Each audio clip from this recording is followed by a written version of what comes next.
Hey everybody, welcome back. This is some Am I the A-hole best friend drama that lives in my head rent-free. Am I the a-hole? My best friend and husband suddenly stopped talking to each other.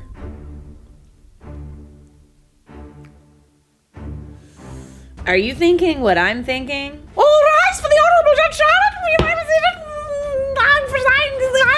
Something weird is happening between my husband and my best friend, Dana. And I don't know if my head is making up stories or their actions are really suspicious. Definitely suspicious. Don't be suspicious. Don't be suspicious. My husband, Phil, and I have been married for 4 years, and we're both in our early 30s. We're very happy together. He loves me a lot, and sometimes I've caught him lying to protect my feelings, which I do not really like. Dana is my best friend since college, and we were roommates. Just to give some background about Dana, she was in a long-term relationship with her boyfriend for 3 years, but they broke up last year. He was also very insecure about Dana and was controlling about who Dana hung out with. Dana's boyfriend was really jealous of Phil for some reason, and they would avoid hanging out with us. There's something going on between Dana and Phil. However, since the breakup, Dana and I have gotten closer and spent a lot of time shopping, going to restaurants, etc. Phil also loves to tag along occasionally, but not always. Phil and Dana also get along well, and Dana has told me if I find another Phil, I need to set up a blind date between them ASAP.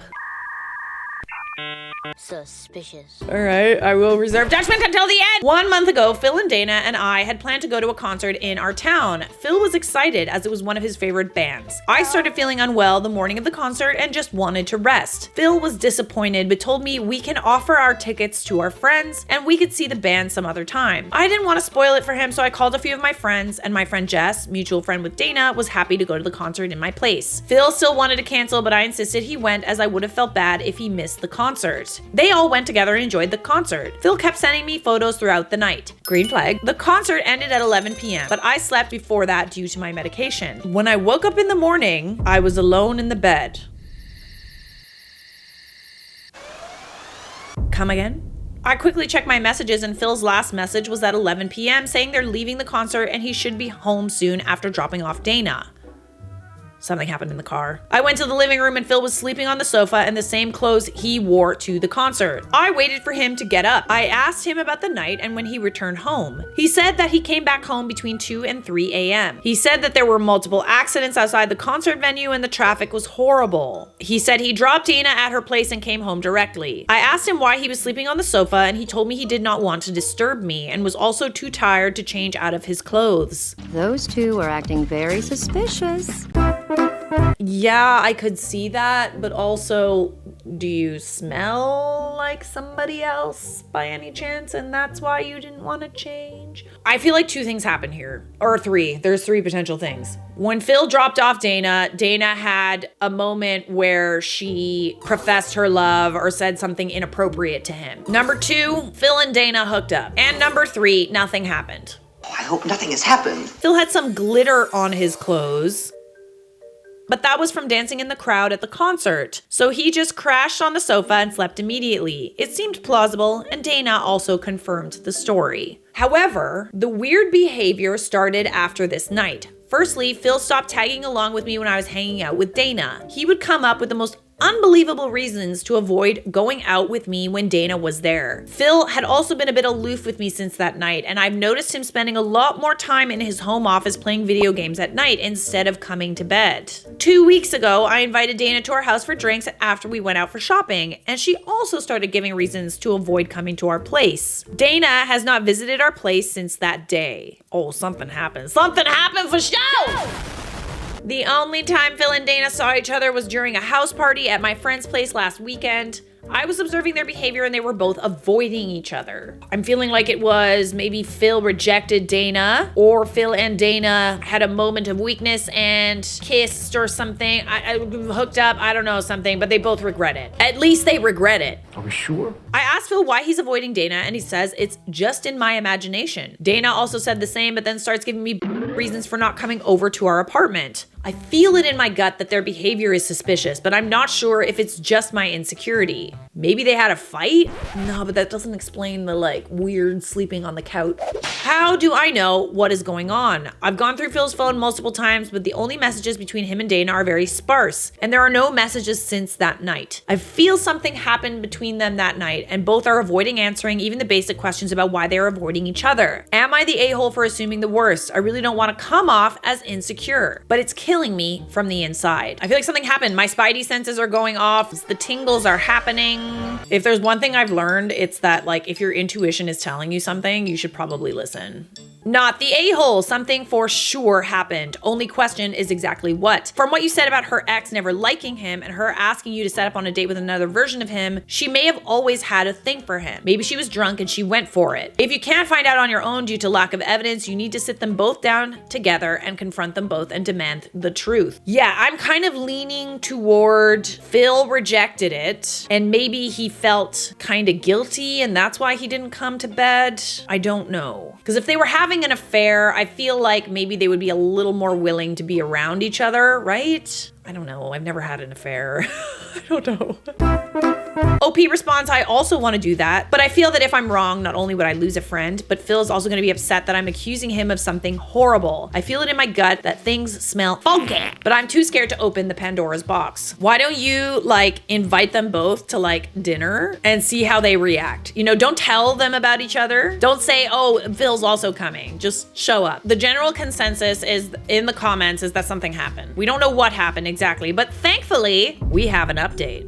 Update. Am I the a-hole? My best friend and husband suddenly stopped talking to each other. Sorry for the long post, but I confronted Phil and Dana and was able to know what happened. I was briefly able to get access to Phil's phone on Friday night. I did not have time to retrieve any deleted messages. However, thanks to someone's idea, I opened his camera gallery and went through all the photos he took that night. One important thing that jumped out was Dana's outfit. Uh-oh. Dana was wearing a white shirt and denim shorts to the concert. It was an outdoor concert. She took off her shirt and was only wearing a blue bikini top. Look at this next sentence. She had some glittering fake tattoos on her shoulder and back, hence the glitter that Phil had on him. By the end of the night, she was again wearing her shirt. So for the glitter to be on Phil's car seat and his clothes, Dana would have had to have taken her shirt off in the car. Gasp. I was so angry I could not keep my cool anymore. I went and confronted Phil. He immediately broke down and started apologizing to me. He said that it was his fault, that he took it too far and was feeling very guilty all month. He said he did not want to tell me because I would have been very upset and he just wanted to forget it. I told him to tell me what happened in detail and he did. He told me that Dana and Jess both got drunk during the concert. Phil had to hold Dana while taking her to the car. Dana slept in the car for an hour while Phil was driving. When she got up, she started playing music and singing loudly. At one point, she told Phil that it is hot in the car, and before he could lower the AC temperature, she took off her shirt. Why are we taking our shirt off in our friend's boyfriend's car? Look at my watch. Phil said he was very uncomfortable at this point and asked Dana if it's okay that he drives to our house and she could sleep in the guest room, as her apartment would have added another 30 minutes to the drive. She insisted that she wanted to go home, so Phil took her home. As she got out, she asked Phil if he could walk her back to her apartment, as she felt tipsy. After she opened the apartment door, she hugged Phil and said thank you. Phil said he was sorry that the hug lingered too long and they had a moment. I had tears rolling down my eyes and asked him if they kissed. Phil told me, of course not, but he can't describe it. There was definitely a moment between them. A moment, eh? He told me that Dana invited him in, but he immediately told Dana that he had to leave and made a run to the car. So they had a moment. Moments happen, I guess. I don't know. They didn't cheat per se, but Dana invited him in. That is not your friend. She wants your man. I kept on asking what happened. He said they had a moment that he could not control and he just got out of there. After he came home, Dana messaged Phil that he should have come inside the apartment. Absolutely not. Phil kept on telling Dana that it was an accident and to forget about it, but Dana kept on asking Phil if he's attracted to her and if he had a good time. Oh, dude, listen, I feel like you can fabricate a moment. I don't know. I think that she wanted it more than he did, and maybe he was sort of taken aback by it. But I think that this is definitely on Dana more than it is on Phil. And listen, I always it's good to blame the guy. Like, obviously, he should not have let anything linger, etc., but sometimes it happens, especially if someone is pursuing somebody else. And to me, Dana is pursuing Phil. Phil told Dana that he's not attracted to her and never will be, and told her not to tell me about it. She agreed and he deleted all the messages. He said that he sat on the sofa because they were messaging each other for a long time and he did not want me to hear it. Okay. I asked him if he could just retrieve the messages, and he told me he deleted them and also cleaned his archive and sent messages. I don't like that. He just wanted to forget the incident ever happened. I showed him my post, and thanks to a comment, we went to find the messages on the SD card. Phil was right, and the messages were the same as what Phil described. Okay, fine. I'm still very mad at Phil for not telling me this in the first place. This is where it got super weird. I invited Dana for brunch yesterday and met her. I told her I talked to Phil and he confessed to everything that happened that night during the concert. I told her I wanted to give her a chance to tell her side of the story. Dana immediately became defensive. The story was the same until they got to her apartment building. Dana said she opened her apartment door. She gave Phil a long hug for a great evening. She said that she could feel Phil wanting more, but nothing happened beyond that. I asked her why she invited him inside the apartment. She told me she wanted to offer him some water and snacks as he was driving for a long time. I said that it's a really bitch move to invite my husband. Oh, it's her. Oh, wow. I forgot that it's your husband. Even worse. In her apartment at 1 a.m. at night when she felt he wanted more from her than a hug, period. Like, oh yeah, he really wanted to hook up with me, so I invited him inside my house. She said that I was just being jealous and crazy. We started arguing and she blurted out that she was not the one popping during the hug. Oh, I told her she's never gonna see Phil again in her life and our friendship is done. She started showing that she knows Phil loves her and he does not act on it because of me. Oh, please get the f out of my face. She went on about how I'm always complaining about Phil and do not deserve him. She said that Phil has been so nice to her after the breakup and she feels he would leave me for her if he had the chance. Yeah, you sure about that? She finally said that she could make Phil way happier than I ever could, and he has started to realize it now. Based on how she's responding, this is definitely one-sided. At this point, I just wanted to avoid a blowout and walked away. I talked to Phil that night and told him what Dana said. He confirmed to me that he did become excited when he hugged Dana that night, and he does not know why. Dana held his hand and invited him in after the hug, and he ran toward his car. He says he felt guilty about it, but it does not mean that he has feelings for Dana. He said he's very happy being married to me and would like to keep it that way for the rest of his life. Although I'm relieved that nothing happened between them, it's been hard for me to process my thoughts. Well, yeah, you just caught like your really good friend trying to get all up on your husband's business. She drank. She even flirted with my husband. I feel mad at Phil for hugging Dana in the middle of the night when she's barely wearing anything. Yeah, you can be mad at him for that. I don't know, man. I wouldn't be mad at him for that. Like, maybe you could be a little salty about it, but like, I don't know. I'm Team Phil. On the other hand, I feel like an a-hole myself that my best friend had a thing for my husband that I had no clue about and pushed them to go together to the concert. You clearly trusted both of them. Maybe you shouldn't have trusted Dana, but how are you supposed to know those things, you know? How are you supposed to know that your best friend would even do that to you? I'm glad it's finally out in the open. I'm also glad that your husband did not cheat, although if he had just been honest about everything instead of being dodgy, it could have saved a lot of stress. I agree. I feel like he was the a-hole in that respect by not telling you, but he did come clean eventually. Nothing happened, so that's good. But based on the conversation you had with Dana, you lost a best friend, girl. But really, was she even your friend to begin with? I doubt it. You are not the a-hole, my dear. Am I the a-hole for uninviting my best friend from my wedding because she kept telling people she dated my fiance first? Izzy, 27 female, and I, 26 female, have been friends since we were born. We were practically raised together. We were closer in college, but after that we have been drifting apart a little. But I still had a strong bond with her up until recently. She's been there for me a lot, and I have too, so it's tough, this situation. After college, when Izzy was like 23, she went on a few dates with Jake, my fiance, but told him she wasn't interested in anything serious. Even though I was her best friend, I didn't really know Jake because she used to get asked out a lot, but only a few turned serious. So I knew about her boyfriends, but not necessarily her dates. Almost a year after that, I moved in with Izzy and we got close again. It was after this that I met Jake. We quickly became good friends and I used to talk about him to Izzy a lot. But it's when I showed her his picture that she recognized him and told me about her dates with him. Okay, that's a little difficult, I'm not gonna lie. To be fair, I think that there's very few like cute dudes out there, you know what I mean? There's very few eligible dudes out there. And if you're someone who serial dates, like you're going out with a lot of people, the chances of you dating someone and then your friend also dating that person are actually quite high. I'm not really worried about the fact that she dated him before you, to be honest. And really, it shouldn't matter because she didn't want anything serious with him. Friendships were more important to me than any guy, so I asked her if it was okay to date him because I liked him a lot. She said she has no problem and joked about it ever turning into a relationship, which I took as a joke. Jake and I became serious very quick. He is my soulmate. By then, though, Izzy and I lost touch a bit since I moved in with Jake, and work became more of a priority. Right until I got engaged, she used to still joke to both me and Jake that she didn't think we would be this into each other. And at that time, I saw it as funny because Jake is the opposite of me.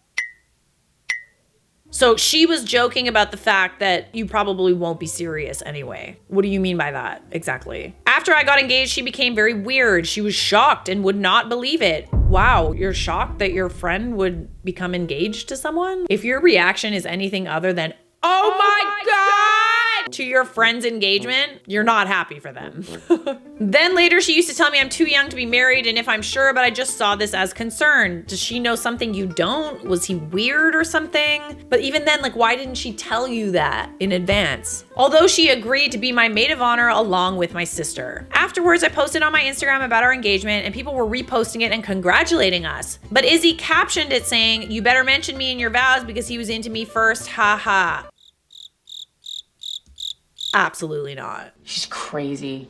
What is wrong with you, dude? Like, even if it's true, why say that? That's weird. You're weird, dude. Jake felt very uncomfortable, and so did I. But I defended her by saying, it's just Izzy. She jokes around a lot. That's not a funny joke. She's basically pissing, like the way a dog pisses on something, that's her pissing on your fiance. I still let her know that it was a bit uncomfortable and she said she was just joking. After Christmas, we hosted a dinner party and Izzy kept telling all the friends and family gathered that Jake dated her first. She let me have him. Stuff like that. Oh.